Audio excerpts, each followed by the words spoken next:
আসসালামু আলাইকুম। আমার নাম শোয়েব খান, আমি একজন স্টুডেন্ট। আমি প্রথমে ডক্টর জাকির নায়েককে অভিনন্দন জানাই যে শুধু মুসলিমরাই নয়, এখানে উপস্থিত সবাই আপনাকে নিয়ে গর্বিত। এখন স্যার, আমার প্রশ্নটা হলো, কিছুদিন আগে ইন্ডিয়ান নিউজ চ্যানেলে একটা খবর দেখিয়েছে যে এক মহিলাকে তার শ্বশুর ধর্ষণ করেছে, সে একজন মুসলিম। তখন মৌলভীরা ফতোয়া দিল যে মহিলা এখন তার শ্বশুরকে বিয়ে করবে, তার স্বামী এখন তার জন্য হারাম। এই ব্যাপারটা নিয়ে কিছু বলবেন ভাই? এই ব্যাপারটা আসলে একটা গুরুত্বপূর্ণ ইস্যু মিডিয়ার কাছে। আর আপনারাও হয়তো জানেন যে কয়েক মাস আগে ইন্ডিয়াতে ইমরানা নামে একজন গৃহবধূ, তাকে তার শ্বশুর ধর্ষণ করেছিল। তখন ফতোয়া দেওয়া হয়েছিল, বেশিরভাগ ইন্ডিয়ান ওলামাই তখন ফতোয়া দিয়েছিলেন। আর একটা দারুল উলুম ফতোয়া দিয়েছিল, যেহেতু মেয়েটাকে তার শ্বশুর ধর্ষণ করেছে, সে তার স্বামীর কাছে ফিরে যেতে পারবে না, সে স্বামীর জন্য হারাম হয়ে গেছে। আর মিডিয়া যখনই দেখে এই খবরটা দিয়ে ইসলামের নিন্দা করা যায়, তারা সেটা লুফে নেয়, তারপর খবরটা চারিদিকে ছড়িয়ে দেয় যেন ইসলাম ধর্মে এই ইস্যুটা ছাড়া আর কোনো ইস্যুই নেই।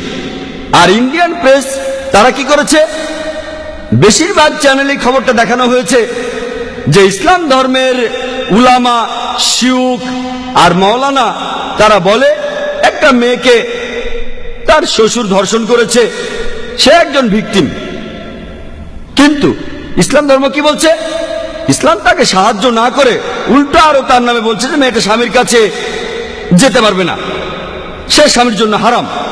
আর মিডিয়া তারপর এই খবরটাকে চারিদিকে ছড়িয়ে দিচ্ছে, এমনকি আজকেও ছড়াচ্ছে।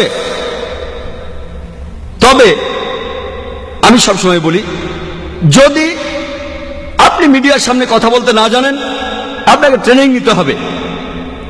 আর এই ঘটনার কয়েক সপ্তাহ পরেই অন্য কয়েকজন মুসলিম বিশেষজ্ঞ বললেন, না না না, মেয়েটা তার স্বামীর জন্য হারাম নয়, সে স্বামীর কাছে ফিরে যেতে পারবে।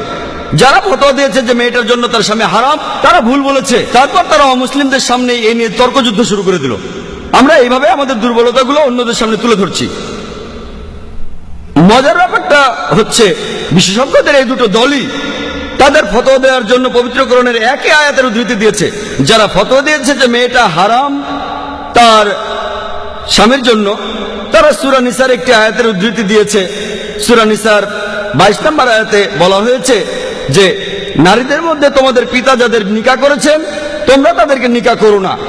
এখন আরবি ভাষায় নিকাহ শব্দটার দুটো অর্থ আছে, একটা হলো বিয়ে, আরেকটা অর্থ হচ্ছে সহবাস।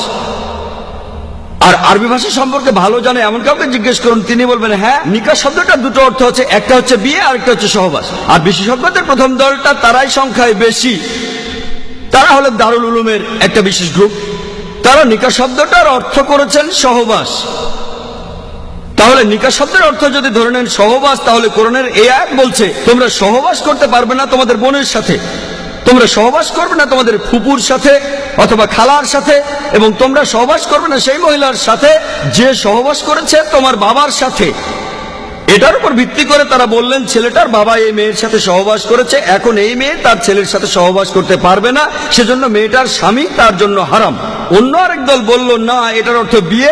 এ নিয়েই তারা তর্ক করতে লাগলো। আমাদেরকে হিকমার সাথে উত্তর দিতে হবে। 1 নম্বর পয়েন্ট, ইমরানা নামে এই মেয়েটার সাথে যা হয়েছিল সেটা সহবাস ছিল না, এটা ছিল জিনাবিল জবর, ধর্ষণ। ধর্ষণ আর সহবাস দুটো আসলে এক নয়। আর ধর্ষণকে আরবিতে নিকাহ বলা হয় না। 1 নম্বর পয়েন্ট। হয়তো বলবেন না না না না, আপনি শব্দ নিয়ে খেলা করছেন, এটা সহবাস, সমস্যা নেই।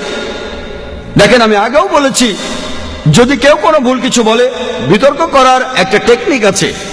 যদি কেউ বলে 2 যোগ 2 সমান 5, আমি তর্ক না করে বলবো আচ্ছা এই নেন, এখানে 2 লক্ষ দিরহাম, আরো 2 লক্ষ দিরহাম, এবার আমাকে 5 লক্ষ দিরহাম দেন। সে তখন বলবে না না না, টেবিলটাকে ঘুরিয়ে দিন।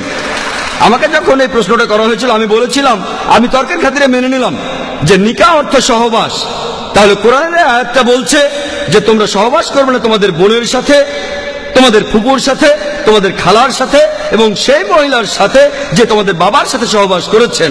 তার মানে কি এই যে কোরআন সহবাসের অনুমতি দিচ্ছে প্রতিবেশী মহিলার সাথে অথবা অন্য কোনো মহিলার সাথে? তারা বলে না না। আমি বললাম কেন? যদি বলেন যে নিকাহ অর্থ সহবাস, তাহলে কোরআন বলছে যে সহবাস করবে না তোমাদের বোনের সাথে, ফুপুর সাথে, খালার সাথে, আর যে মহিলার সাথে তোমার বাবা সহবাস করেছে। কিন্তু সহবাস করতে পারবে প্রতিবেশী মহিলার সাথে, অন্য যে কোনো মহিলার সাথে। তারা বলল না। তাহলে সঠিক অর্থটা হচ্ছে নিকাহ মানে বিয়ে, অর্থাৎ তোমরা বিয়ে করবে না তোমাদের বোনকে, তোমরা বিয়ে করবে না তোমাদের ফুফুকে, তোমাদের খালাকে, এবং বিয়ে করবে না সেই মহিলাকে যে বিয়ে করেছে তোমাদের বাবাকে। তবে আপনি প্রতিবেশী মহিলাকে বিয়ে করতে পারেন, অন্য যে কোনো মহিলাকে বিয়ে করতে পারেন। তাই আপনারা লড়াই না করে হিকমা দিয়ে এটা বোঝাবেন। আর কোনো বিশেষজ্ঞই বলবেন না যে আপনি সহবাস বা জিনা করতে পারেন যে কোনো মহিলার সাথে। হিকমার সাথে উত্তর দেন, সমস্যার সমাধান হয়ে যাবে। কিন্তু দুর্ভাগ্যজনকভাবে নিজেরাই একে অন্যের সাথে তর্ক করছে মিডিয়ার সামনে, ইসলামকে সবার সামনে হাস্যকর বানাচ্ছি। আশা করি